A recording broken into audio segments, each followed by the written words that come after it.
সিরাজগঞ্জের মানুষ, তোমরা কি জানো মুমিন কারা? আল্লাহ বলতেছেন মুমিন কারা জানোনি? আল্লাহ বলে মুমিন হলো তারা যাদের সামনে আমি আল্লাহর নাম নিলে, আমি আল্লাহর নাম শোনা মাত্র যাদের অন্তরটা ভয়ে কেঁপে ওঠে, অন্তরের মধ্যে একটা ভয় সৃষ্টি হয়, আল্লাহ ডাকতে হয়, তারা মুমিন। একবার সুবহানাল্লাহ। আল্লাহ ডাকতে বলল মুমিনের সামনে আল্লাহর নাম নিলে ভয়ে অন্তরটা কেঁপে ওঠে। অথচ আমি আপনাদের সামনে আল্লাহরই নাম নিচ্ছিলাম, তাকায় দেখলাম যে 100 মানুষ থাকলে 50 জন আল্লাহর কালেমা পড়তেছেন আর 50 জনের জবান বন্ধ। এখন জবানই যদি না নড়ে, অন্তর নড়ব কখন আর দিল কাব্য কখন?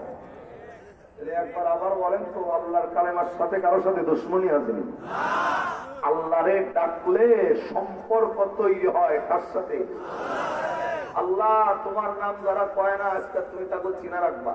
আবার বলেন আল্লাহরে ডাকলে সম্পর্ক তৈরি হয় কার সাথে? দুনিয়াতে কোন বান্দার লাগে কোন বড় নেতার খাতির থাকলে দেখবেন যেই বেড়ার লাগে বড় নেতার খাতির, সমাজে তার হাঁটার স্টাইল আর চলন বলন একটু ভিন্ন। তিনজনে কয় ঠিক, আর দিকে বাংলা বুঝি না, কথা ঠিক নেই। মনে করেন আপনাদের এই এলাকার ভাঙ্গাসী কোন বেড়ার লাগে যদি ডক্টর ইউনূসের খাতির ভালো থাকে, সব মানুষ হাত বয়াক পাবে। আর যেই বেড়ার লাগে প্রধান উপদেষ্টা ডক্টর ইউনূসের লগে খাতির, দেখবেন এই লোকটা হাঁটার সময় তার হাঁটার স্টাইল একটু ভিন্ন আছে, কথা বল না? মানুষ যদি হারে জিগায় এমনি আত্মাশে গেলা কি হয়েছে তোমার, ও পিছনে ঘুরে ডাক দরকার বেড়া চেনুনি কেডা? আমি কেডা তুই? আমি ইউনূসের লোক, ইউনূস। কথা ঠিক না? কেন? একজন উপদেষ্টার লগে তার সম্পর্ক তৈরি হওয়ার কারণে তার হাঁটার স্টাইল আর বডি ল্যাঙ্গুয়েজ চেঞ্জ হয়ে গেছে। সেম আওয়ামী লীগ ক্ষমতায় থাকা অবস্থায় ওবায়দুল কাদেরের লগে যার খাতির ছিল, ওই লোকটার হাঁটার স্টাইলও ভিন্ন ছিল। বিএনপি ক্ষমতায় আসতে মির্জা ফখরুল ইসলাম আলমগীরের লগে যার সম্পর্ক থাকবে, তার হাঁটার স্টাইলও চেঞ্জ হয়ে যাবে। মূল কথা হলো দলের বিরুদ্ধে নয়, নেতার বিরুদ্ধে নয়। আমি শুধু এতটুকু বুঝাইতে চাই, একজন ক্ষমতাওয়ালা ব্যক্তির লগে সম্পর্ক থাকার কারণে সাধারণ একজন মানুষের হাঁটার স্টাইল আর বডি ল্যাঙ্গুয়েজ যদি চেঞ্জ হয়ে যায়, আমি তো বলি আওয়ামী লীগ বলেন, বিএনপি বলেন, জামাত বলেন, জাতীয় পার্টি বলেন, যারাই ক্ষমতায় নেক্সট টাইমে আসবে, এক একটা দলের সর্বোচ্চ ক্ষমতার সময়সীমা 5 বছর। যারা বাংলাদেশের নাগরিক তারা কথা কইবেন, আর যারা ইন্ডিয়া থেকে আইসেন একটাও কথা কয়েন না, আওয়াজ করে বলেন ক্ষমতা কয় বছর? এই 5 বছরের নামে ক্ষমতায় আইলে আপনার হাতের স্টাইল আর বডি ল্যাঙ্গুয়েজ যদি চেঞ্জ হয় ওই নেতার লগে সম্পর্ক থাকার কারণে, আমি তো মনে করি বন্ধু, যেই নেতার লগে সম্পর্ক তৈরি করে তুমি হাতের স্টাইল আর বডি ল্যাঙ্গুয়েজ চেঞ্জ করছাও, যেই নেতার লগে তুমি সম্পর্ক রাইখান নেতার জন্য জীবন দিতে প্রস্তুতি নিয়ে বসে থাকছো, আমরা তো তাকায় দেখলাম নেতা বিপদে পড়লে শ্রোতার খবর নাই, নিজে বাঁচলে পাবেন না। আরে কথা বল না কেন? বাংলাদেশের নেতারা যখন বিপদে পড়ছে, কি এর শ্রোতা, কি এর কি, কে রাইতে আর কে দিনে পলায় যাইব, হেলিকপ্টারে যাইব না রিক্সায় যাইব, কোনো খবর নাই। তোমার আমার শ্রোতা ঘুমতেই ছিল না তখন, কথা বলা ঠিক কিনা? অথচ ওই নেতার জন্য জীবন দিছ। কিন্তু আমার কথা হলো ভাই, 5 বছরের নেতার লগে সম্পর্ক তৈরি হইলে যদি ভিতরে ভিতরে এত প্রাউড ফিল হয়, ওই নেতার লগে সম্পর্ক করতে এত ভালো লাগে। কিন্তু মাত্র 5 বছরের নেতার লগে সম্পর্ক তৈরি হইলে আপনার ভিতরে এত আনন্দ, এত শান্তি। আমি বলতে চাই, ওই নেতার রাত্রি 2টা বাজে একবার ফোন দিয়া দেখেন, ডক্টর ইউনূস আপনার আমার ফোন ধরার সময় নাই, মির্জা ফখরুল ইসলাম আলমগীর তোমার আমার মতো রিক্সাওয়ালা মানুষের ফোন ধরার সময় নাই, ওবায়দুল কাদের তোমার আমার মতো ব্যক্তির ফোন রিসিভ করার সময় নাই। কিন্তু যার সাথে সম্পর্ক তৈরি করতে চাচ্ছেন না, জবান খুলতে চাচ্ছেন না, সেই আসমানের মালিক ডাক দকায়, বান্দা আমি কিন্তু 5 বছরের নামে ক্ষমতায় বসি নাই। আল্লাহর ক্ষমতা কি 5 বছর? আল্লাহ পবিত্র কোরআনে 29 নম্বর পার একটা সূরা আছে, সূরার নাম সূরা মুলক। 29 পারার 1 পৃষ্ঠার 1 নম্বর লাইনের 1 নম্বর আয়াতে আল্লাহ বলেন, তাবারাকাল্লাযী বিয়াদিহিল মুলক ওয়া হুয়া আলা কুল্লি শাইইন কাদির। আল্লাহ দকায়, বান্দা আমার ক্ষমতার টাইম কিন্তু 5 বছর না। তুই চোখ দিয়া যা কিছু দেখছো আর না দেখছো, পৃথিবীর প্রত্যেকটা ইঞ্চি ইঞ্চি জায়গার পাওয়ার মালিকের নাম কি? সেই আল্লাহ ডাক দকায়, বান্দা ওবায়দুল কাদের তোর ফোন ধরে না 2টা আগে, মির্জা ফখরুল ইসলাম আলমগীর তোমার মতো রিক্সাওয়ালার ফোন ধরে না। কিন্তু এই সিরাজগঞ্জের কোন অটোওয়ালা, রিক্সাওয়ালা, সিএনজিওয়ালা, দিনমজুর, কুলির কাজ করে এমন ব্যক্তিও যদি রাত্রি 3টা বাজে একবার আমি আল্লাহকে ফোন দেয়, আমি আল্লাহ তাকে কল ব্যাক করার জন্য আমি আল্লাহ ১৫০০ বছর আগে আয়াত নাজিল করে রাখছি যে অটোওয়ালা একবার ফোন দিয়া দেখো আমি আল্লাহ তোমার জন্য কি রাখলাম। আল্লাহ কোরআনে ডাকায় ফাযকুরুনি আযকুরুকুম ওয়াশকুরুলি ওয়ালা তাকফুরুন।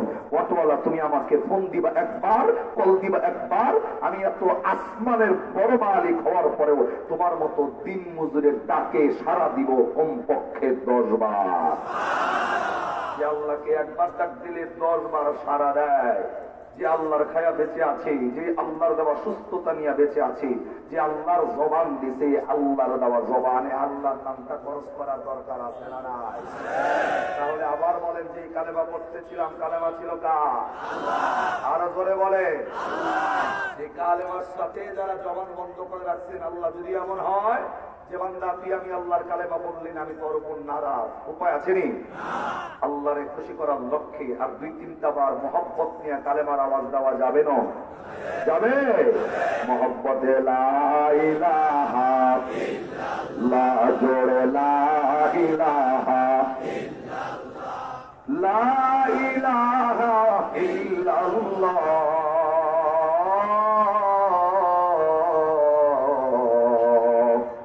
মুহাম্মাদুর রাসূলুল্লাহ সাল্লাল্লাহু আলাইহি ওয়াসাল্লাম।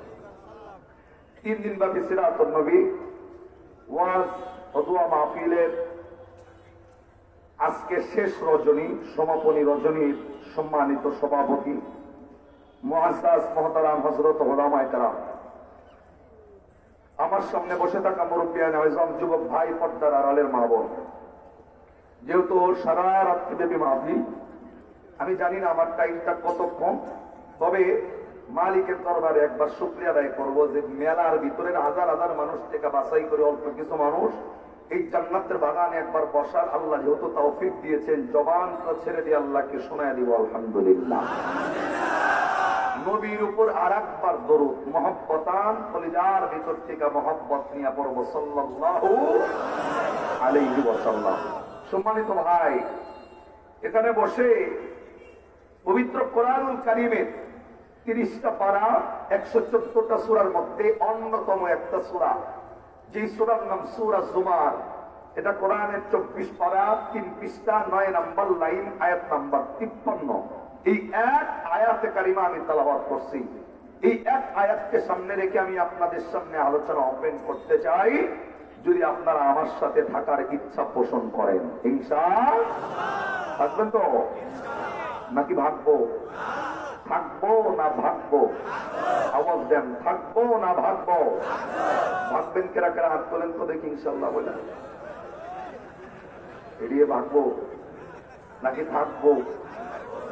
হাত তুলে গেছে গা, যা আছে কপালে দেওয়া যাবো, সকালে হাত তুলে আলা খুশিতে।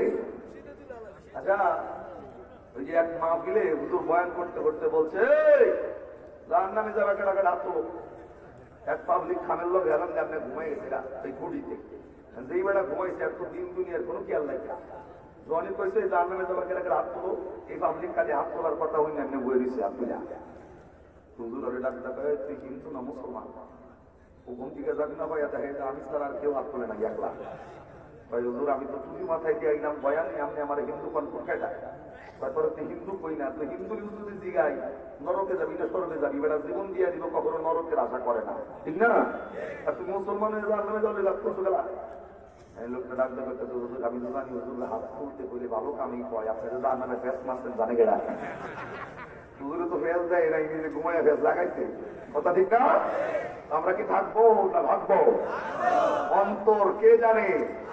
আল্লাহ অন্তরের নিয়ত জানে। সম্মানিত ভাই, বয়ান শুরু করার আগে আর একটা কথা হলো, এই যে আমাদের বাংলাদেশে প্রত্যেক রাত্রে শীতকালীন সময় একটা মাহফিলের সিজন, কথা ঠিক না? শীতকালীন সময় মাহফিল চলে।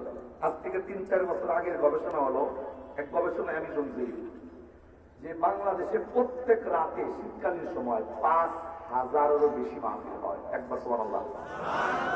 প্রত্যেক রাত্রে কয় হাজার? 5,000 প্লাস। এখন আমি এতটুকু বলি আপনাদের, 5,000 প্লাস মাহফিল যদি প্রত্যেক রাত্রে হয়, এক একটা মাহফিলে যদি 3 জন পুরা বক্তা বয়ান করে, তাহলে 5,000 মাহফিলে কত হাজার বক্তা?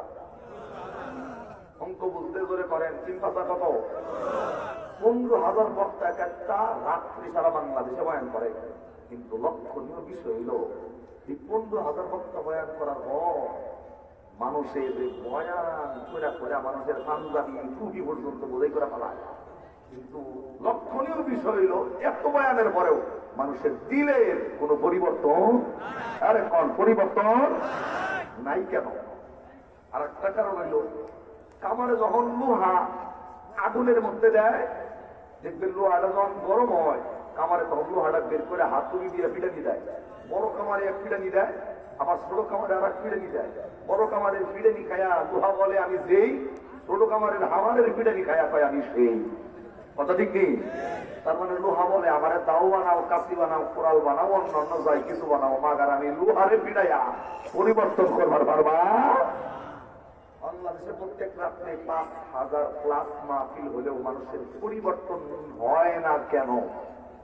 আমি ছোট্ট একটা উদাহরণ বের করছি যে পরিবর্তন না হওয়ার পিছনের অন্যতম কারণ হইল সিরাজগঞ্জের মানুষদের যদি জিগায়, যদি জেনে থাকেন, যদি জানা থাকে উত্তর দিবেন। আমরা কি পয়সা বল কি চিনি? চিনি আর যে জীবনের প্রথম নাম বললাম পয়সা মুরগি চিনিনি না? চিনলে আমি ব্যাংকা বলি যেই মুরগি নিয়েছি ডিম দিয়া মুরগি বহায়া দেয় এটার নাম কি? পয়সা। তো আপনাকে বগুড়া অঞ্চলের মানুষ কিন্তু পয়সা চেনে না, এরা চেনে হইলে বাইটা মুরগি। কথা ঠিক আছে নি?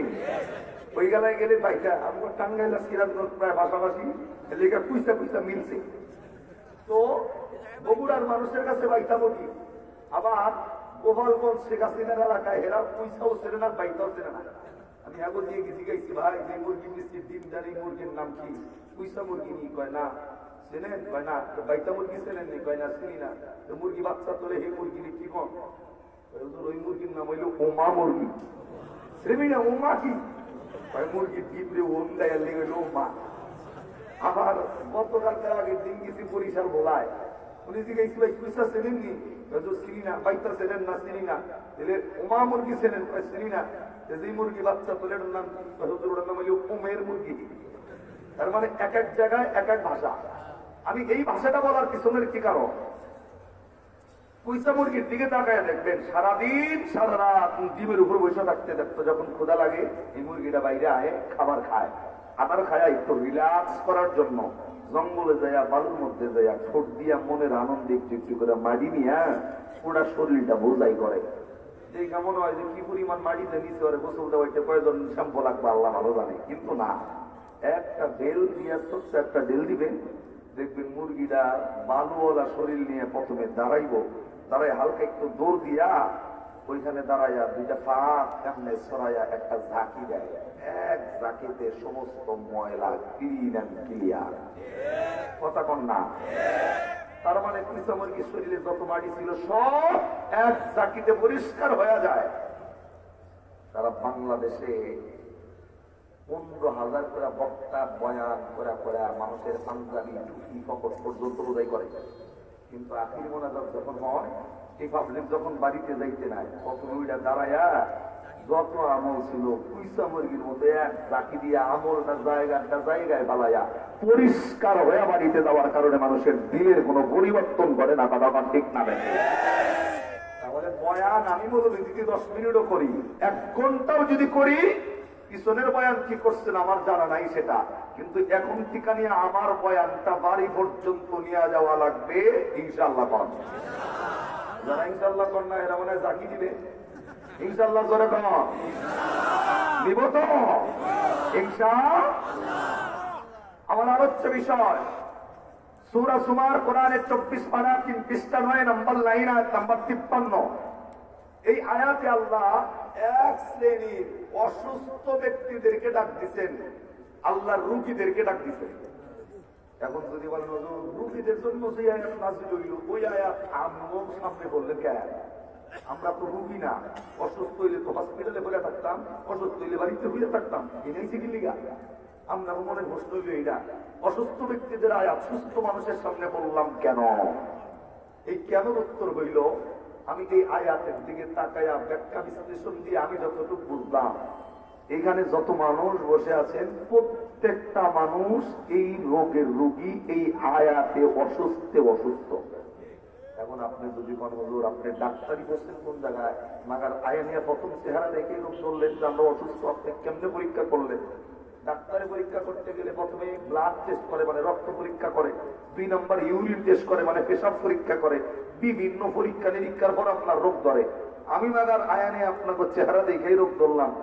আমার যদি বলেন ডাক্তারি কোন জায়গায় করছেন, আমি বলবো ভাই আমি কোনো জায়গায় ডাক্তারি করি নাই। অন্যান্য বাংলাদেশের 3টা পড়া ব্যতীত ডক্টর করি নাই, এলএলবি করি নাই, আর হচ্ছে ইঞ্জিনিয়ারিং করি নাই। এই 3 বরাবর দিয়ে বাংলাদেশের যত সাইডের পড়াশোনা আছে আল্লাহ তাআলা পূর্ণাঙ্গ করার তৌফিক আমারে দিছে। আমি আমার পড়াশোনার ব্যাপারটা বলছি না, জাস্ট অল্প সময়ের মধ্যে এতটুকু বলবো যে শুধুমাত্র এই রোগের রোগী যারা, আল্লাহ তাদের জন্য আয়াত নাজিল করছে। আমি আয়াতের দিকে তাকায় দেখলাম সকলেই এই রোগের রোগী। আমি রোগের নামটা বলি, যদি আপনাদের ভিতরে এই রোগ থাকে তাহলে বলবেন হ্যাঁ এই রোগ আছে, আর যদি রোগ না থাকে তাহলে বলবেন হুজুর রোগ নাই। আমি রোগের নাম বলি। আল্লাহ এই আয়াতে যে সমস্ত রোগীদেরকে ডাক দিচ্ছেন, আল্লাহ বলেন নিজের নফসের উপর জিন্দিগিতে যারা জুলুম করছে এবং শয়তানের ধোকায় পড়া জিন্দিগিতে একটাও গুনাহ করছে যারা, আল্লাহ দোকায় এই রোগের রোগী হইল তারা। একবার বুঝলে বলেন তো আপনার আমার পিছনের জিন্দিগিতে একটাও হইলেও গুনাহ আছে না নাই? যারা বাপ ধরা বয়ে দিয়েছেন আল্লাহর বুজুর্গ আওয়াজ করে বলেন গুনাহ আছে না নাই? যদি থাকে তার মানে আপনি এই রোগের রোগী। তবে আল্লাহ এই রোগ থেকে মুক্তির জন্য 1 টাকার ওষুধ খাওয়া লাগবে না, কোন ডাক্তারের কাছে না পাও কেন লাগবে না। আল্লাহ এই আয়াতে রোগের ওষুধ নাজিল করে ডাক দেখায়, বান্দা এই আয়াতে আমি আল্লাহ একটা ওষুধ দিছি, কোন বান্দা যদি সঠিকভাবে খাইবার পারো আমি আল্লাহ তোমাকে রোগ থেকে মুক্তির ব্যবস্থা করে দেব। সুবহানাল্লাহ। ড্যাম খাওয়েন না, এক লগে সুবহানাল্লাহ আওয়াজ। এই আয়াতের ব্যাখ্যায় মুফাসসিরদের মধ্যে অন্যতম মুফাসসির যার নাম আল্লামা সমীর উদ্দিন নানুপুরি রহমাতুল্লাহি আলাইহি, তিনি তার কিতাবে লেখেন এই আয়াতে আল্লাহ যে একটা ওষুধ দিছে, এই একটা ওষুধ যারা মেনে নিবে, আল্লাহর একটা মেসেজ যারা মেনে নিবে, আল্লাহর পক্ষ থেকে আল্লাহ তাদের জন্য 3টা স্পেশাল পুরস্কারের ব্যবস্থা করবে। পুরস্কার কয়টা? মেসেজ একটা, কিন্তু পুরস্কার। আমি পুরস্কারের কথাগুলো আগে বলি। যদি পুরস্কার পছন্দ হয় আপনাদের তাহলে এই আয়াত নিয়ে বয়ান চলবে, আর যদি পুরস্কার পছন্দ না হয় অন্য আয়াত দিয়ে বয়ান শুরু করবো। 3টা পুরস্কার, তার মধ্যে নাম্বার 1, 1 নাম্বার পুরস্কার, আল্লাহ রাব্বাকায় বান্দা তোমার তামাম জিন্দেগীর সব গুনাহ মাফ কইরা আমি আল্লাহ তোমার রহমতের কোলে তুলব। এটা হলো নাম্বার 1। নাম্বার 2 নাম্বার পুরস্কার, যেই দিন আমি কবরে চলে যাব, এই যে চেহারা দেখতেছেন, চেহারা বলেন, ফেস বলেন, আর ডিসপ্লে যাই বলেন, আপনার জন্য এই আয়াতের মেসেজ মেনে কবর গেলে 2 নাম্বার পুরস্কার হিসাবে কবরে যাওয়ার সাথে সাথে চেহারার মধ্যে আমার আল্লাহ আসমানি চন্দ্রের মতো নূর চমকায় দিবেন। নাম্বার 3, আপনার জন্য 3 নম্বরের পুরস্কার হল কবরে যাওয়ার পর আল্লাহ আপনার শরীর থেকে সাদা কাপড়ের পোশাকটা খুইলা জান্নাতি পোশাকটা পরাইয়া বিশ্ব নবীর সামনে জান্নাতের মেহমান করে আল্লাহ আপনারে বসায় দিবেন। পুরস্কার পছন্দ হয়েছে কয়টা? 1 নম্বরে জীবনের গুনাহ মাফ করবো কে? 2 নম্বর কবরে যাওয়ার পর চেহারায় নূর দিব কে? 3 নম্বর কবরে যাওয়ার পর জান্নাতি পোশাক পরে নবীর সামনে বসার ব্যবস্থা করে দিবে কে? মেসেজ মাত্র একটা। জোরে বলেন কয়টা? বয়ানটা শুরু করার আগে আর একটা কথা, আল্লাহর নবী বলেন সিরাজগঞ্জের মানুষ, ততক্ষণ পর্যন্ত তোমাদের কোন ইবাদত আল্লাহর দরবারে কবুল হবে না যতক্ষণ পর্যন্ত ওই ইবাদতের মধ্যে নবীর সুন্নাহ না থাকবে। দেখেন পৃথিবীতে এমন কোন ইবাদত নাই যে ইবাদত নবীর সুন্নাহ নাই। আপনি আমি যদি মসজিদে ঢুকি, বলেন তো ভাই মসজিদে ঢোকার সময় ডানটা দিয়ে ঢুকতে হয়, সুন্নাত আছে নেই? বের হওয়ার সময় সবাই বলেন ওযু ইস্তেঞ্জায় ঢোকার সময় কোন পা? ঢোকার সময় বাম পা, বের হওয়ার সময় ডান পা। আপনি যখন খাবার খাবেন ডান দিক দিয়ে খাবার খাওয়া সুন্নাত, 1 হাত উঠায় খাবার খাওয়া সুন্নাত, চলার সময় রাস্তায় ডান দিক দিয়ে চলা সুন্নাত, তারপরে শুইবেন ডান কাতে শোয়া আপনার আমার জন্য সুন্নাত। স্ত্রী সহবাস করতে গেলেও নবীর সুন্নাতের আমল আসেনি? নবী একটা হাদিস, নবী বলেন মান আহাব্বা সুন্নতি ফাকাদ আহাব্বানি ওয়া মান আহাব্বানি কানা মাই ফিল জান্নাহ। নবী ডাক দেয়, মানুষ যারা আমি নবীর সুন্নতের মহব্বত করলো তারা আমি নবীর মহব্বত করলো, আর যারা আমি নবীর মহব্বত করলো তারা আমি নবীর লাগে জান্নাতে থাকবে। একবার সুবহানাল্লাহ পড়ুন। যেই নবীর সুন্নতের মহব্বত করলে নবীর লাগে জান্নাতে থাকা যায়, সেই নবীর সুন্নতের মহব্বত আমাদের অন্তরে আছে তো? তিনজনের পায়ে আছে, আর যেটাই বুঝি না আছে। যারা নবীর সুন্নাত তারে ভালোবাসেন, মহব্বত করেন, একটু হাত তোলেন যে বাসি। এমনি এমনি তুইলেন না, অরিজিনালি যারা বাসেন তারা হাত সোজা করেন, সোজা সোজা সোজা। আল্লাহর একটা মায়া করে ডাক জানতো আল্লাহ, হয় না হয় না, দিল দিয়া জোরে বলেন আল্লাহ, আর একটু মায়া করে বলেন আল্লাহ। আল্লাহ যে মানুষগুলা তোমার নবীর সুন্নতের মহব্বত করেনেওয়ালা হিসাবে হাত তুলে দিছে, প্রত্যেকটা বান্দার হাত নবীর সুন্নতের জন্য কবুল করে সে আমাদের নবীর শাফায়াতের মাধ্যমে নবীর লোকে আমাদেরকে জান্নাতের মেহমান বানায় দিও। জবান বন্ধ নয়, চিল্লা এখন আমিন। আবার বলেন আমিন। তার মানে হাত যারা বলছেন নির্দ্বিধায় তাদের অন্তরে নবীর সুন্নতের মহব্বত আছে। আমি মৌলবীরা একটু ব্যতিক্রমী ভাই। মূল কথা হইল হাঁটতে বসতে খাইতে শুইতে মসজিদে ঢুকতে পেশাবখানায় ওজোখানায় ঢুকতে যদি নবীর সুন্নত থাকে, স্ত্রী সহবাসেও যদি নবীর সুন্নত থাকে, আজকে যে মাহফিলে বসতে এই মাহফিলে বসার আরো একটা সুন্নত আছে নাকি? তবে সিরাজগঞ্জের মানুষ সিরাজগঞ্জ নবী মাহফিলে যে তরিকায় বইছেন এই তরিকা এখনো নবীর সুন্নত দিয়া সাজানো হয় নাই। আমি 1 থেকে 3 পর্যন্ত বলবো তাদের অন্তরে নবীর সুন্নতের মহব্বত আছে, সামনে ফাঁকা জায়গা পূরণ করে আগায় বলে। আর যাদের অন্তরে মহব্বত নাই তারা জায়গায় বয়ে থাকবেন। সময় 1 থেকে 3 স্টার্ট নাও। 1 মহব্বত যাদের আছে আগান, মহব্বত না থাকলে জায়গায় বলেন। পরিবেশটা ঠিক হইব, তারপরে বয়ান স্টার্ট হবে। আসেন ইনশাআল্লাহ। সোয়া 1, 1.5, পৌনে 2। তাড়াতাড়ি ভাই, তাড়াতাড়ি করেন, তাড়াতাড়ি। উইটা বাইরে যাবেন না কেউ, করোনা ভাইরাসের দোয়া কপালে। আগে আসেন সবাই, কোনো ফাঁকা জায়গা থাকবে না। শয়তানদের কোনো চান্স আমরা মাহফিলে দিব না। কথাটা ঠিক নেই? যারা মাঝে মধ্যে উইটা যায় ভাববেন যে শয়তান এই বেড়ারে খুশায়। কথা ঠিক না? কেননা আল্লাহ কখনো কোরআনের ময়দান থেকে কোনো ব্যক্তিরই উঠায় না। কথা বলেন ঠিক না বেঠিক? সম্মানিত ভাই, আপনারা কথা বলেন না, বসে যান।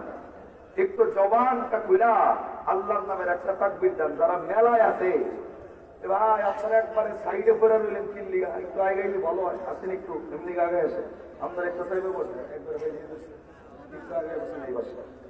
ভাই যারা মেলায় আছে ওরা ভাবতেছে যে রাত্রি 12টা বাজে, ওদের সামনে মনে হয় লোক নাই।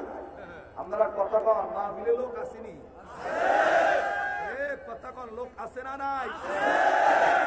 বুড়া মানুষ বা জোয়ান দেখলে হাত তোলা জানবো, জোয়ান আছি দেখি হাত তুলবো না, দেখছি বুড়া হাত সোজা করো মিয়া। জোয়ান যাইতে কোন জোয়ানে হাত তোলে নাই, ওই বেটা খালি স্লোগানের লিগে হাত বাঁচায় রাখছে, নেতার নামে দিব, আজকে দিব না। এই বেটা হাত তোলে নাই, না তুললো, জোয়ান হইলেও আর জোয়ানের ভিতরে ভেজাল আছে। কথা কন ঠিক নেই? হাত সোজা করো। এই হাত কার? জবান কার? আল্লাহর দেওয়া জবান আল্লাহর নামে খরচ করতে অসুবিধা আছে নি? জোয়ান যারা আছো আল্লাহর নামের একটা আওয়াজ দিবা, পারবা তো? পারবানি? এলাকায় যারা ইসলাম বিরোধী, যারা মাদ্রাসা বিরোধী, যারা মসজিদ বিরোধী, যারা মাহফিল বিরোধী, আজকের আওয়াজে তাদের দিলের ভিতরে গরম কালেমা ঢালার লক্ষ্যে জবান তাসের একটা তাকবীর হবে। রাজি আছো না নাই? রেডি? সবাই বলা পরিষ্কার করে নাকি? নারে তাকবীর। হয় না, অনেকে খালি এমনি ঠোঁট নড়াইতেছে, এবার কিছু পায় না মুখ দিয়ে। আল্লাহ তোমার নাম যারা কইতাছে না এগো তুমি দেখা রাখবা। আওয়াজ আবার জোয়ান দেখলা, নারে তাকবীর। আল কোরআনের আলো আলেম ওলামা যেখানে, মসজিদ মাদ্রাসা যেখানে, আউল বাউল যেখানে, নারে তাকবীর। মোড়ামারি এলাকার কিছু মানুষ মনে করবো যারা দোকানে আছে যে এখন মাহফিল হইতেছে। কথা কন ঠিক নেই? কষ্ট হয়েছে, মন খারাপ হয়েছে। সেই বেলার মন খারাপ হয়েছে আল্লাহর নামে, ভাববেন আর ইমানে ভেজাল আছে। কথা ঠিক কর না কেন? ঠিক না? ঠিক না? ঠিক না? আওয়াজ দেন। তবে মুরব্বীকে আওয়াজ নেই নেই কিনলিগা, সারা জীবন এরা কষ্ট করছে, সামনে কয়েকদিন বাঁচবো তার কোনো গ্যারান্টি নাই। আর আমরা তো বাঁচবো না বাঁচবো এর দিকে তাকবীর দিয়ে দিলাম, আমনি কি আমনি কম। কথা কন ঠিক না? মুরব্বী আসতে কইছে। আল্লাহু আকবার কোন আবার। সম্মানিত ভাই, আল্লাহ এই আয়াতে এক মেসেজ মারলে কয়টা পুরস্কার? এক নম্বরে জীবনের গুনাহ মাফ, দুই নম্বরে কবরে যাওয়ার লগে লগে চেহারায় নূর, তিন নম্বরে জান্নাতি পোশাক পরায় নবীর সামনে বসার ব্যবস্থা করে দিবে কে? এবার একটু মনোযোগটা লাগান, কোন তরিকায় কোন সিস্টেমে আল্লাহ রাব্বুল আলামিনের মেসেজ মারলে তিনটা পুরস্কার পাওয়া যায়। একটু মনোযোগ ইনশাআল্লাহ। আমার ভাইরা, আমার বন্ধুগণ, আজ থেকে 1000 বছর আগে আল্লাহ রাব্বুল আলামিন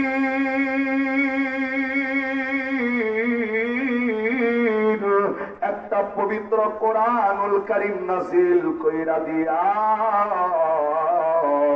আল্লাহ এই পবিত্র কোরআনে 30টা পারা 114টা সূরা আল্লাহ রাব্বুল আলামিন নাযিল করে।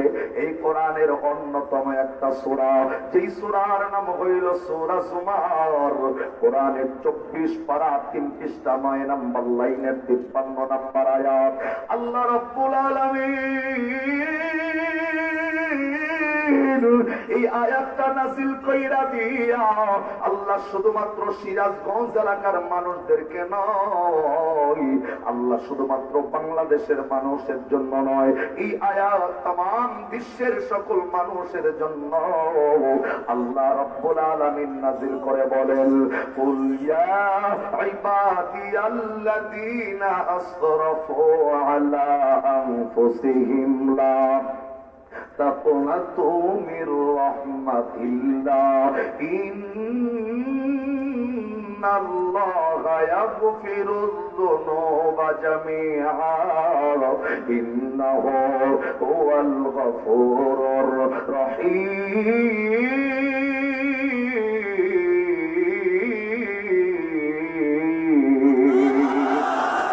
আরেক আওয়াজ করে আল্লাহু আকবার। আমার ভাইরা, আল্লাহ রাব্বুল আলামিন এই আয়াতে মানুষদেরকে ডাকতে বললেন, মানুষ রে, যেই মানুষগুলা নিজের নফসের উপর জুলুম করে করে, শয়তানের ধোঁকায় পড়ে পড়ে, গুনাহ করে করে, যেই মানুষগুলা আসমান পর্যন্ত গুনাহ ঠেকায় দিছ, যেই মানুষগুলা দুনিয়ার জমিনটা গুনাহ দিয়া ভরায় দিছ, আল্লাহ রাব্বুল আলামিন তাদের জন্য ডাকতে কয়, বান্দা, আসমান বরাবর গুনাহ করার পরেও আমি আল্লাহর রহমতের আশা ছেড়ে দিবা না, দুনিয়ার জমিনটা গুনাহ করার পরেও আমি আল্লাহরে ছেড়ে দিবা না, আল্লাহ ডাকতে কয় মুখটা ফিরাইয়া নিবা না। আল্লাহ রাব্বুল আলামিন এই আয়াতে ডাকতে কয়, মানুষ রে, আসমান বরাবর গুনাহ করার পর বান্দা একবার আমি আল্লাহর দিকে কামব্যাক করো, একবার আমি আল্লাহর দিকে ফিরে আসো, অন্তরের নিয়তটাকে খালেস করে কোন বান্দা যদি আমি আল্লাহর কাছে মাপ চায়, আমি আল্লাহ ওয়াদা দিয়া জানাইয়া দিলাম, আসমান বরাবর গুনাহ করার পরেও অন্তরের নিয়তটা সই কইরা আমি আল্লাহর কাছে মাপ চাইলে আমি আল্লাহ রাব্বুল আলামিন ওই বান্দা বান্দির तमाम জিন্দেগীর সব গুনাহগুলো মাফ কইরা আমি আল্লাহ রাব্বুল আলামিন তাদেরকে রহমতের কোলে তুলে নিব। জবান বন্ধ নয়, আওয়াজ করে বলা যাবে কি সুবহানাল্লাহ। আল্লাহ আসমান বরাবর গুনাহ নিয়ে মাপ চাইলে অন্তরের নিয়ত যদি সহি হয়, আল্লাহ এই আয়াতে ডাক দেয়, বান্দা সব গুনাহ মাফ কইরা রহমতের কোলে তুলবো। এরা বন্ধু শুধু তাই নয়, আল্লাহর কাছে কোন তরিকায় মাপ চাইলে, কোন পদ্ধতিতে মাপ চাইলে আল্লাহ জীবনের গুনাহগুলা মাফ কইরা রহমতের কোলে তুলবে, এই আয়াতের ব্যাখ্যায় আল্লামা জমিরউদ্দিন নানপুরি রহমাতুল্লাহি আলাইহি তিনি তার কিতাবের ভাষায় সুন্দর একটা ওয়াকিয়া উল্লেখ করেছেন। আমার ভাইরা, আল্লামা জমিরউদ্দিন নানপুরি রহমাতুল্লাহি আলাইহি তিনি তার কিতাবের মধ্যে লেখেন এই আয়াতের মেসেজটা মানলে এই সিরাজগঞ্জের মানুষগুলা কেমনে তিনটা পুরস্কারে ধন্য হয়ে যাবে, আল্লাহ কেমনে তাদেরকে তিনটা পুরস্কারে ধন্য করবে। আল্লামা জমিরউদ্দিন নানপুরি রহমাতুল্লাহি আলাইহি এর বন্ধু কিতাবের মধ্যে লেখেন এই আয়াতের মধ্যে যার ওয়াকিয়াটা এনেছেন, যার ঘটনাটা তিনি উল্লেখ করেছেন, ওই ব্যক্তিটা দুনিয়ার জমিনের সাধারণ কোনো ব্যক্তি নয়। যার আলোচনা এনেছেন কিতাব বলা লেখেন আল্লাহর নবীর পরে এই দুনিয়ার জমিনে সবচাইতে মর্যাদা বেশি যার, এমন একজন ব্যক্তির আলোচনা কিতাবের মধ্যে এনেছেন। আমরা কিন্তু জানি আল্লাহর নবীর পরে সবচাইতে মর্যাদাবান ব্যক্তি অন্য কেউ নয়, নবীর পরে মর্যাদাবান ব্যক্তি একজনই, তার নাম হযরতে আবু বকর সিদ্দিক রাদিয়াল্লাহু তাআলা আনহু। জবান বন্ধ নয়, আরেকবার বলা যাবে কি সুবহানাল্লাহ। আমার ভাইরা, আল্লামা জমিরউদ্দিন নানপুরি রহমাতুল্লাহি আলাইহি হযরতে আবু বকর সিদ্দিক রাদিয়াল্লাহু তাআলা আনহু ছোট্ট একটা আলোচনা কিতাবের মধ্যে এনেছেন। এই সিরাজগঞ্জের হাট পাঙ্গাসি এলাকার মানুষগুলা এই আয়াতটা কোন তরিকায় মানলে আল্লাহ তাদেরকে তিনটা পুরস্কার দেব, আল্লাহ কেমনে তাদেরকে তিনটা পুরস্কারে ধন্য করবে। এর বন্ধু আবু বকর সিদ্দিকের ব্যাপারে যে আলোচনায় এসেছে, আপনার আমার নবী যখন দুনিয়ার জমিনে নাই,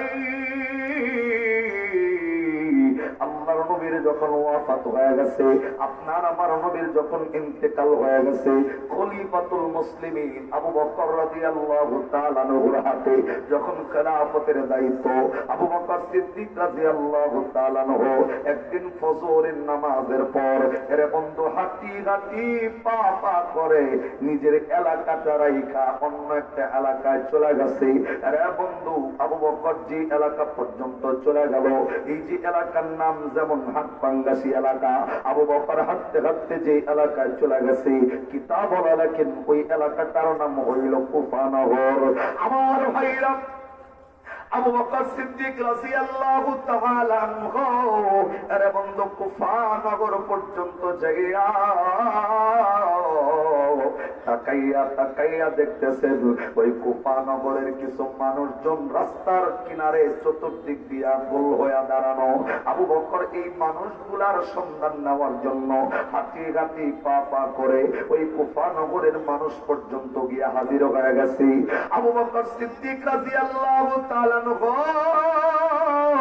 এর বন্ধু কুফা নগরীর মানুষগুলার কাছে যাইয়া ওই মানুষদেরকে ডাক ডাকা, বন্ধু আমি জানতে চাই, বলো না বলো না বলো না, এই জায়গায় চতুর্দিক দিয়া মানুষগুলা গোল হয়ে কেন দাঁড়াইছো? রে বন্ধু আবু বকর তাকাইয়া তাকাইয়া দেখেন শুধুমাত্র মানুষগুলা গোল হয়ে দাঁড়ায় নাই, মানুষগুলা দাঁড়ানোর মাঝখানে একটা মিতলা কাপড়ের কাপড়টা চাইয়া সুন্দর করে এই মানুষটাকে শোয়া রাখছে। আবু বকর সিদ্দিক রাদিয়াল্লাহু তাআলা আনহু ওই কুফা নগরের মানুষগুলার কাছে যাইয়া আস্তে করে ডাক ডাকায়, বন্ধু আমি জানতে চাই কেন এই লোকটার লাশ রাস্তার কাছে শোয়াইলাও, কেন কাপড়ের কাপড়টা পেঁচায় রাখছো, কোন কারণে এই লোকটার লাশ শোয়া রাখছো বলো না। এলাকার মানুষগুলো আস্তে করে ডাক ডাকায়, যে মানুষটার লাশ আমরা শোয়া রাখছি, এই লাশ শোয়া রাখার একমাত্র কারণ আছে। আবু বকর ডাক ডাকায়, কি কারণ আমি জানতে চাই বলো। এই লোকটা কি হিন্দু না মুসলমান না বৌদ্ধ না খ্রিস্টান? এলাকার মানুষগুলা ডাক ডাকায়, রাস্তার মাঝখানে শোয়াইলাম, এই লোকটা হিন্দু নয় বৌদ্ধ নয় খ্রিস্টানও নয়, এই লোকটা তো একটা মুসলমান। আবু বকর ডাক ডাকায়, লোকটার নাম কি আমি জানতে চাই। এলাকার মানুষগুলা ডাক ডাকায়, এই লোকটার নাম হইল জোরা। আবু বকর সিদ্দিক ডাক ডাকায়, কুফা নগরের ভাইরা আমি জানতে চাই এই লোকটার লাশ কেন শুয়াইয়া রাখছ? এলাকার মানুষগুলা ডাক্তার এই লোকটার লাশ শুয়াইয়া রাখার একমাত্র কারণ হইল আমাদের পুরা এলাকার মধ্যে এমন একজন আলেম নাই যে আলেমের মাধ্যমে এই লোকটার জানাজার নামাজটা পড়াবো। জবান বন্ধ নয়, আওয়াজ করে বলেন না নাউজুবিল্লাহ। কুফানগরের মানুষগুলা হুজুর পুরা এলাকার মধ্যে একজন আলেম নাই যে আলেমের মাধ্যমে এই লোকটার জানাজার নামাজটা পড়াবো। বন্ধু, আমি আপনাদের জন্য বলবো আলহামদুলিল্লাহ সুম্মা আলহামদুলিল্লাহ। আমাদের এই হাটপাঙ্গাসী এলাকার কোন মানুষ যদি মারা যায়, রে বন্ধু, সিরাজগঞ্জের শহরের আলেম মারা কইরা জানাজা দেওয়া লাগে না। এই হাটপাঙ্গাসী এলাকার কোন মানুষ যদি মারা যায়, বগুড়ার আলেম আইনা জানাজা দেওয়া লাগে না, ঢাকার আলেম আইনা জানাজা দেওয়া লাগে না, কুষ্টিয়ার আলেম আইনা জানাজা দেওয়া লাগে না। সারা বাংলাদেশের ওলামায়ে কেরামের মেহনতের বরকতের কারণে প্রত্যেকটা গ্রামে গ্রামে একটা করে নুরানি মাদ্রাসা চালু হয়ে গেছে। রে বন্ধু, নূরের আলো আপনাদের একটা মাদ্রাসা এলাকায় প্রতিষ্ঠা হয়ে গেছে। এই এলাকার কোন মানুষ যদি মারা যায়, জানাজা দেওয়ার জন্য বিজ্ঞ আলেমের প্রয়োজন হয় না। এই নুরানি মাদ্রাসায় যেই ছাত্রটা ক্লাস 2 তে পড়ে, যেই ছাত্রটা ক্লাস 3 তে পড়ে, ওস্তাদের মেহনতে ছাত্রের ভিতরে এমন যোগ্যতা তৈরি হইয়া যায়, নিজের আব্বা আম্মা মারা গেলে ক্লাস 2 বিভাগের ছাত্র, ক্লাস 3 বিভাগের ছাত্র চাইলে নিজের আব্বা আম্মার জানাজা পড়ার মতো যোগ্যতা ওস্তাদরা এই ছাত্রদের ভিতরে তৈরি করে দিয়েছে। কথা মান ঠিক কিনা? এলাকার কোন মানুষ যদি মরে, দূরের আলেম ভাড়া কইরা জানাজা দেওয়ার আগে না, ক্লাস 2 ছাত্রের ভিতরে যেই যোগ্যতা, ক্লাস 3 ছাত্রের ভিতরে যেই যোগ্যতা, নিজের আব্বা আম্মার জানাজা তারা কমপ্লিট করার যোগ্যতা ওস্তাদরা তাদের ভিতরে তৈরি করছে। কথা ঠিক না? রাখে এই জায়গায় অনেক মানুষ আছেন, নিজের মা তারে কবরে শোয়াইছেন, নিজের বাবা তারে কবরে শোয়াইছেন, নিজের বিবির কবরে শোয়াইছেন, নিজের কলিজার টুকরা সন্তানদের কবরে শোয়াইছেন।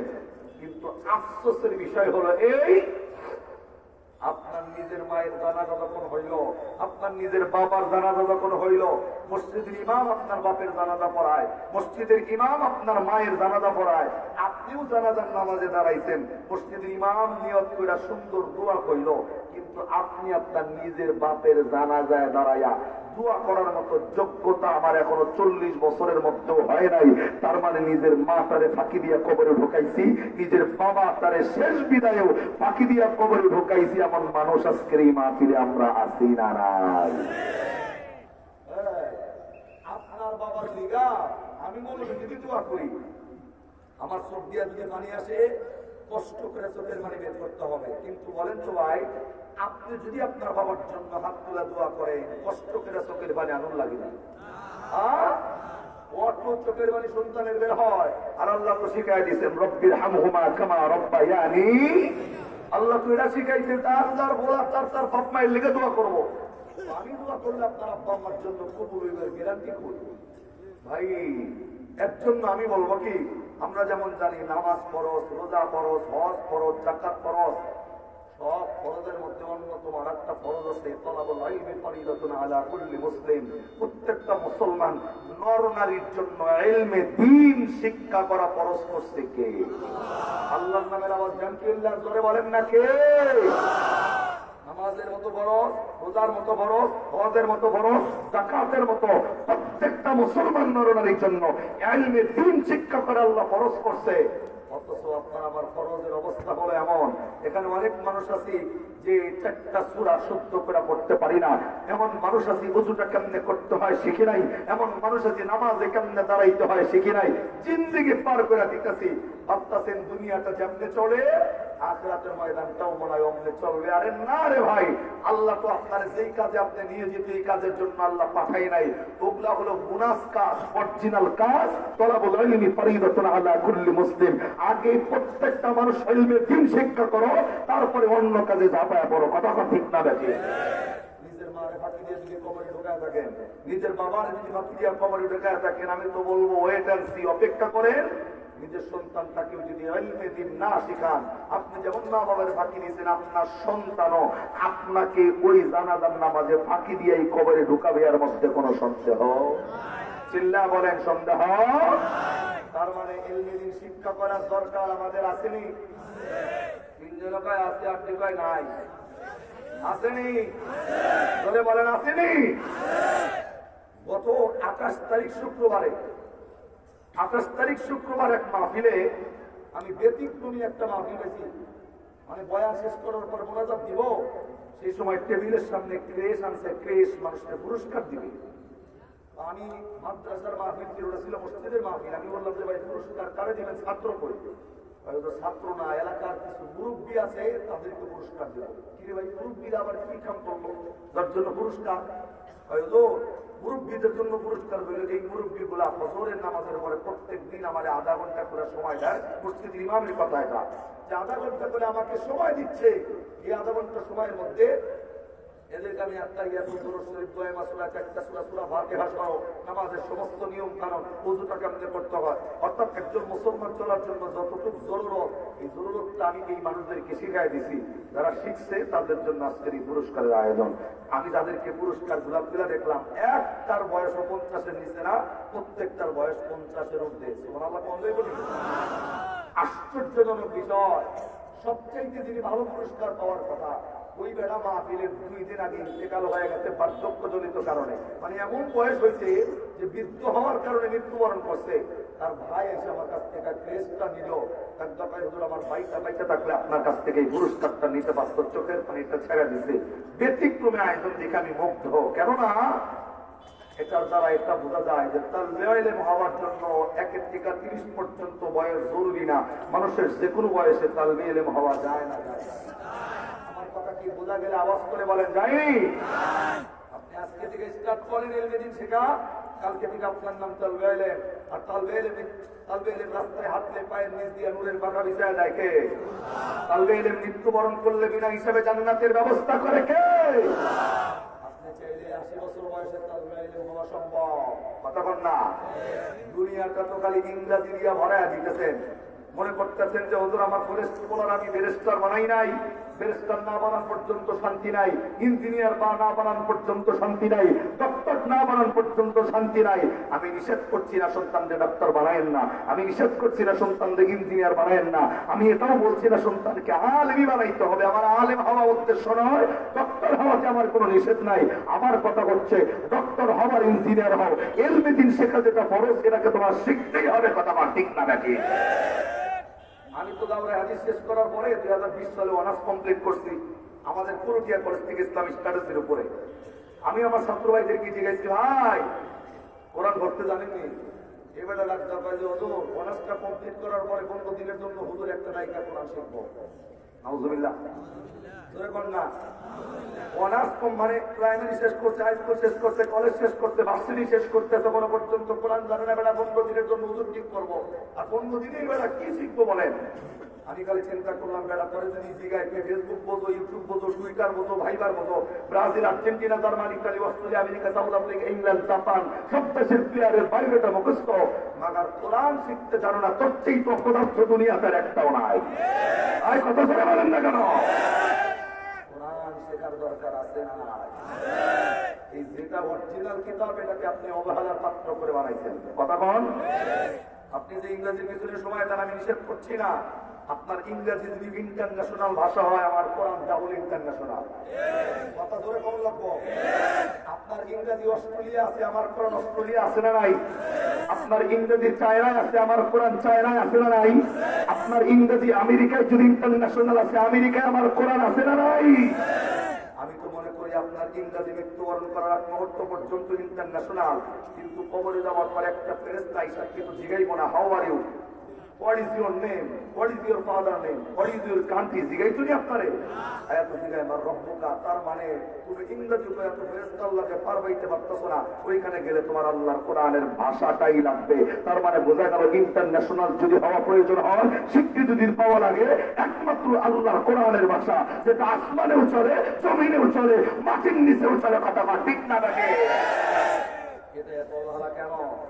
আমি অনেক যুবককে জিজ্ঞেস, যুবক নামাজ পড়ো কায়ুর ফুরি পরে জিজ্ঞাসা কত দোয়াই কোন নামাজে 2 মিনিট চুপ করে থেকে ডাক দরকার হতো জানা যায় দোয়াই কোন জানা যায় যারা কথা কথা হেঁটা করে জানা যায় খেলা যায় জানা জানি এখন আমি তো চিন্তা করি যে এই যুবক দোয়াই কোন জানা যায় বড় বাপ বললে আর বাপের জানা যায় দোয়াই কোন কোনো পাই কথা বল না ছোট্ট একটা ঘটনা বলি আপনাদের আমি জিন্দিগিতে যেমন বিয়া শাদী করানোর সুযোগ পাই নাই মানে আমার স্বামী আমার সাথে বিয়া শাদী করা একটা বিয়ার জোর করে একটা লোক আমার তার বিয়া করানোর দিকে দাওয়াত দিয়ে নিয়ে গেছে সেই বলা আছে বিয়া করতে হচ্ছে আর আমি আমি আর বলছি ও মুসলমান বিনিয়া আমার চাই আর গরম করে দোকান মুসলমান হইলে আপনাকে দাওয়াত দিচ্ছি নি আমার আমিও করে কইছি পোশাক পোশাক দেখে আমি কইছি আপনি কি মুসলমান আমার এটা দরকার মুসলমান হইলে আপনাকে দাওয়াত দিচ্ছি বললাম তোমার তো কিছু কম দেবো না আমি আমার কি করবো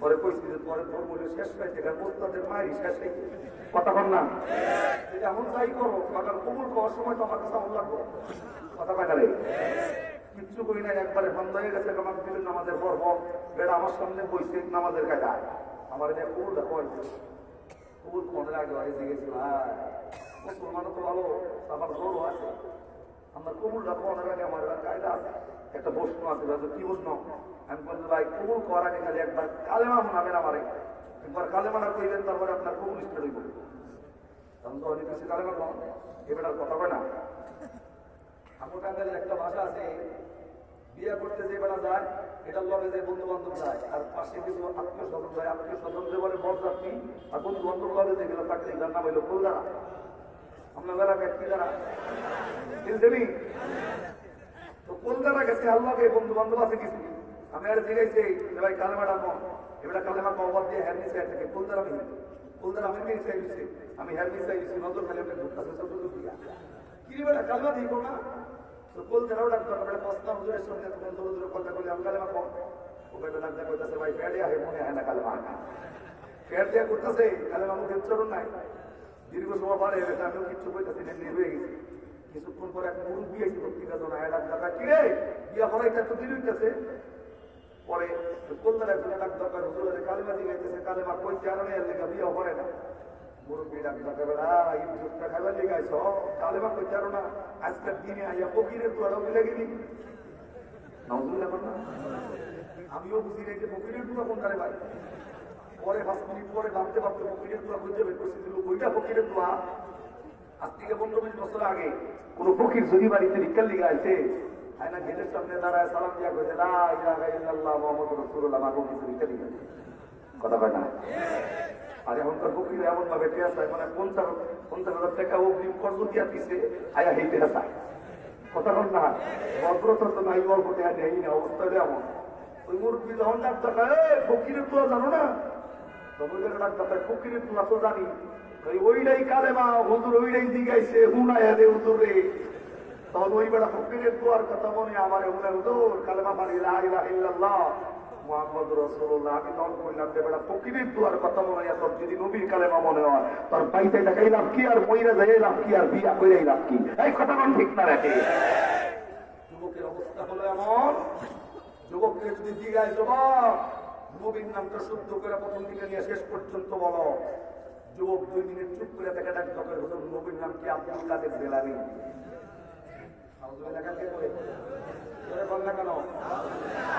অবস্থা যদি এমন হয় সন্তানদের নবী চিনাইলাম না সাহাবায়ে কিরামরা চিনাইলাম না আল্লাহরে চিনাইলাম না কোরআন চিনাইলাম না এর জন্য 1 নম্বরের দায়ী তার পিতা মাতা কথা ঠিক না দেখে এর জন্য নিজের সন্তানটাকে আইনমেদিন শিক্ষা করানোর দরকার আছে না নাই বন্ধ এর জন্য আইনমেদিনটা দিলের ভিতরে ঢোকান অথচ দুনিয়া নিয়ে পড়ে বেশি 80 বাবুলের দিছে 80 ল্যাংটা বাবার দিছে কথা বল না কেন এই যেখানে বাবু শিল্পের আয়োজন যদি হইতো 3 দিন ব্যাপী মাহফিল আমি তো আশা রাখি বিশ্বাস এই এলাকার মানুষের প্রতি আমার ধারণা এই মানুষগুলো না আইলেও এরকম মানুষ আইসা এই মাঠ দুইটায় জায়গা হইতো না এই বাবু শিল্পের জ্বালায় কথা জোরে বলেন না কেন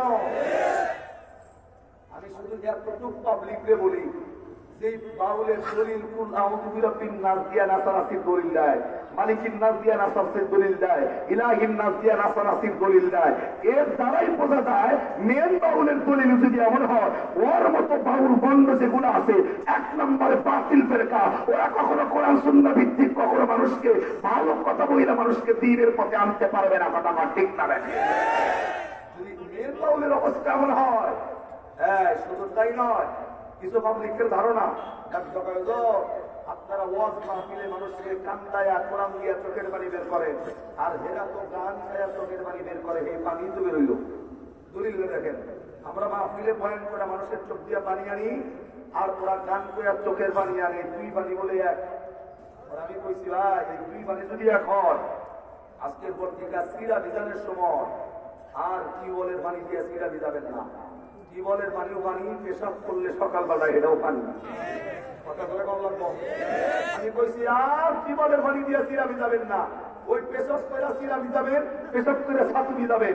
নিজের পেশাবে যদি সিরা না বসে, প্রয়োজনে বাড়িওয়ালির পেশাব দিয়ে সিরা ভিজায় খায় নিয়ে আজকাল কথা করে যদি কয় না এটা এই গ্রুপের লোক করে তার ঠিক না রাখে। তার মানে আল্লাহ দুনিয়াতে সাইয়া দিছে ঢাকায় বান্দা, আমি তারা কিচ্ছু কমো না। এখানে যারা স্টুডেন্ট আছেন মাদ্রাসা এবং ভার্সিটি কিংবা কলেজে, আপনি 3 ঘন্টা যখন পরীক্ষা দেন, 4 ঘন্টা যখন পরীক্ষা দেন, মাস্টার আপনার পাশ দিয়েই ঘুরে খাতায় আপনি কি লেখেন একটা মাস্টারও বলে না এই ভুল লেখতেছো দিল্লিগা। মাস্টারে কয় না, কারণ মাস্টার জানে পূর্ণ 4 ঘন্টার একটা স্বাধীনতা তোমাকে দেওয়া হয়েছে, তুমি যা লাগো কিচ্ছু করবো না, আমি তো দেখবো ফলাফলের বেলায় তুমি পাশের ছাত্র না ফেলের ছাত্র। আল্লাহ সেম দুনিয়াতে পাঠাইয়া পরীক্ষার একটা জায়গা দিয়া তার দকায় বান্দা যা করো কিচ্ছু কমো না, চাইলেই দুনিয়াকে একবারে পিছায় দিতে পারে, কিন্তু আমি আল্লাহ তো পরীক্ষার হলে পাঠাইছি, আমি তো দেখবো সেই দিন তুমি কি পাশের ছাত্র না ফেলের। যদি ফেল করো আমলনামা বাম হাতে, পাস করলে ডান হাতে, সেই দিন তো বোঝা যাবে। আল্লাহ এখন কিচ্ছু বলতেছে না, কিন্তু কাজ করা মালিক অপেক্ষায় রাখছে না রাখে নাই, চিন্তা বলেন না কেন? তাহলে কি বাউলের ভিতরে আমরা আছি? ধরে বলেন আছি? কুল আউযু বিরাব্বিন নাস দিয়া নাসারাসির দলিলে আমরা আছি? কিছুদিন আগে এক বন্ধ লোকে যাচ্ছে, আমি জিজ্ঞেস মাহফিলে জিজ্ঞেস কোরআন কয়বার, এখানে যারা বসে আছে প্রত্যেকটা মানুষের দুধ আর তুলসী মতো ব্যাপারটা এমন নাই। কিছু মানুষ বলছে সকালবেলা যারা চাষ করে হুজুর নিয়ে সমালোচনা করা যায়, এমন পাবলিক মাহফিলে আসেনি। আমি মাহফিলে জিজ্ঞেস কোরআন কয় করা, সবাই কয় 30 পারা, কানির থেকে একটা খারা একটা 60 পারা। 60 পারা ভাইলি করি 30 পারা হলে জাহিরিয়া, 30 পারা হলে বাতিল। বাতিল বলতে মানে গোপন। 30 পারা জাহিরিয়া, 30 পারা যদি বাতিল হয়, জিজ্ঞাসা কিচ্ছু কই নাই যে ভাই 2007 সালে শেষ করে এখনো পর্যন্ত কত তারা নামাজ পড়ায়, জীবনে 30 পারার এক আয়াত পাইলাম না, আপনি 60 পারা মাস কেমন নেই? আপনারা ভাই জানেন না, খবর আমার কাছে আছে। চেহারা নিয়ে চাইলি যে দাঁড়িয়ে তো নাই, এমন মোষ রাখছে, মানে এক মুখ মুড়ি খাইতে দিলে মুসল্লাকে মুড়ি পাইতে থাকবো, বেটা তার মই যাতে মুসল্লাকে মুড়ি পাচ্ছে, মানে গান যারা খায় আর মোষটা লাল বানায় ফেলছে, মানুষকে বিভ্রান্ত করার চিন্তাটা দেখেন। আমি বলতে ভাই 60 পারা কোন জায়গায়? 30 পারা জাহিরা, 30 পারা বাতিল। আমি আপনি গান রাখান কেমন? গান্ধারে গান্ধা করেন না, গান্ধা তো আল্লাহর সৃষ্টি, লতা পাতা খাইলে সমস্যা কি? লতা পাতা দেখছেন নি? শাকসবজি, গান্ধারে শাকসবজি। পরে বলছি যাচ্ছে ঠিক আছে, শাকসবজি পাওয়া যায় আছে, এই গান্ধা পাওয়া যায় আছে, যায় না থাকলে খাইতেছি। এই কোন জায়গায় যায়, কোন হাদিসে, কোন কিতাবে, কোন কোরআনে? আপনাকে 60 পারা নেই, 30 পারা, বেশি তো যেমন লাগবো না। আমার দিকে ডাক্তার করে আলিফ বাতা করে বলো আমার এখন, আমি বলছি আলিফ বাতা 29 ধরো, ঠিক আছে নি 29 ধরো। আলিফ বাতাটা পরিবর্তন না করে প্রতিদিনের মধ্যে গান্ধা খাওয়ার দলিল আছে কেমনি? ওই গাঁজা দেন মানুষকে কাজ করার দলিল গুলা দেখছেন নাকি? সাধারণ পাবলিকের সামনে আলিফ ভাষার দলিল দিলে মানুষ তো কিন দিলে কাজ দিয়ে দেবো না, যে আলিফ পাতার দলিল আছে, এতে বড় দলিল আর আমার পারে না। গাইনের উপর জবর, জালের উপর জবর, এলে গাঁজা, গাইন জবর গাঁজা জবর, গাঁজা আর ঘর উপর জবর দিয়ে গাঁজা।